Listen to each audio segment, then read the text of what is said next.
മുസ്ലിമീങ്ങളോടാണ് ഞാൻ പറയണത്. അതുകൊണ്ട് ഇത് പ്രത്യേകിച്ച് മനസ്സിലാക്കിയ വേറെല്ലൊന്നും കത്തിമോലെടുത്ത് വരാൻ നിൽക്കണ്ട. ഞാൻ എൻ്റെ സമൂഹത്തോടാണ് പറയണത്. നമുക്കൊരു ഡിസിപ്ലിൻ വേണം. മുസ്ലിമീങ്ങൾക്ക് ഡിസിപ്ലിൻ വേണം. മുസ്ലിം നാമം വെച്ചിട്ട് ID ഉണ്ടാക്കി ഇൻസ്റ്റഗ്രാമിലും ഫേസ്ബുക്കിലും സോഷ്യൽ മീഡിയയിലും ടിക്ടോക്കിലും എവിടൊക്കെയാണോ, യൂട്യൂബിലാണോ മുസ്ലിം ഉമ്മത്തിന്റെ പ്രതിനിധികളായി മനസ്സിലാക്കപ്പെടാൻ ഇടയുള്ളവർ, അവർ ഒരു ഡിസിപ്ലിൻ, ഒരു manner, some etiquettes should be followed.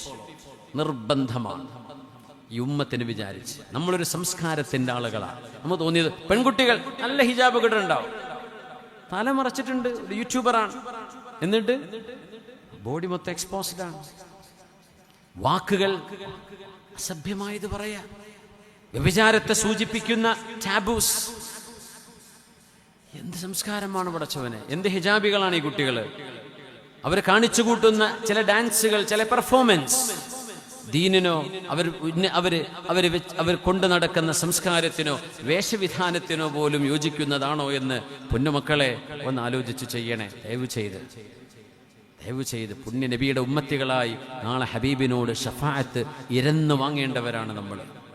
ഹബീബിന്റെ അരികത്ത് ചെന്ന് പുണ്യ നബിയെ ഇശ്ഫഇല്ലാഹ ലനാ, ഞങ്ങൾക്ക് വേണ്ടി അല്ലാഹുവിനോട് മാപ്പിനെ ചോദിക്കണേ എന്ന് ഹബീബിനോട് ഷഫാഅത്ത് ചോദിക്കേണ്ട ആളുകളായിരിക്കും നമ്മൾ. നമ്മൾ പച്ചയായ വ്യഭിചാരത്തിന്റെ പച്ചയായ ആംഗ്യവിക്ഷേപങ്ങളും വ്യഭിചാരത്തിലേക്ക് മനുഷ്യനെ ക്ഷണിക്കുന്ന വിധമുള്ള ബോഡി ലാംഗ്വേജുകളും അങ്ങനെ വെച്ചിട്ട് വീഡിയോ എടുത്ത് വിടുന്ന പെണ്ണുങ്ങൾ, ആണുങ്ങൾ, അതിനൊന്നൊരു കുഴപ്പമില്ല. അതിനൊക്കെ കൈകൊട്ടി സ്വീകരിക്കാനും ലൈക്കടിക്കാനും കുറേ ആൾക്കാരിയ്ക്കുകയാണ്.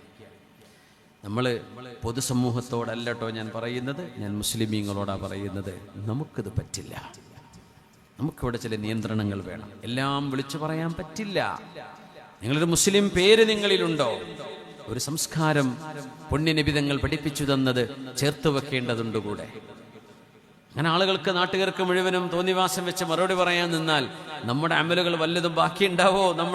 നമ്മുടെ തോളിലും നമ്മുടെ ഹിസാബിലും നമ്മുടെ റെക്കോർഡിലും എന്തെങ്കിലും ബാക്കിയുണ്ടാവോ? ആളുകൾ എന്തൊക്കെ പറയും? ആളുകൾ പറയുന്നത് മറുപടി കൊടുക്കാൻ നിൽക്കുക. തോന്നിയത് പറയും, എഴുതിയെന്ന് വരും.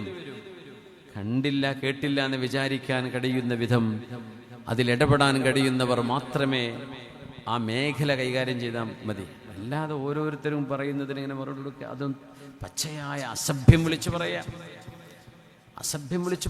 മനുഷ്യന്റെ കിടപ്പറ രഹസ്യങ്ങൾ വിളിച്ചു പറയാ.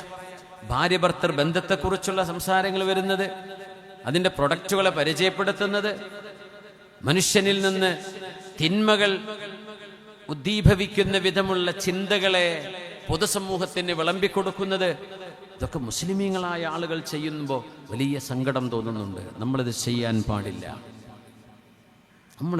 പാടില്ല. എന്തുകൊണ്ടെന്നറിയോ? നമ്മുടെ റസൂലിനത് ഇഷ്ടമായിരുന്നില്ല സല്ലല്ലാഹു അലൈഹി വസല്ലം.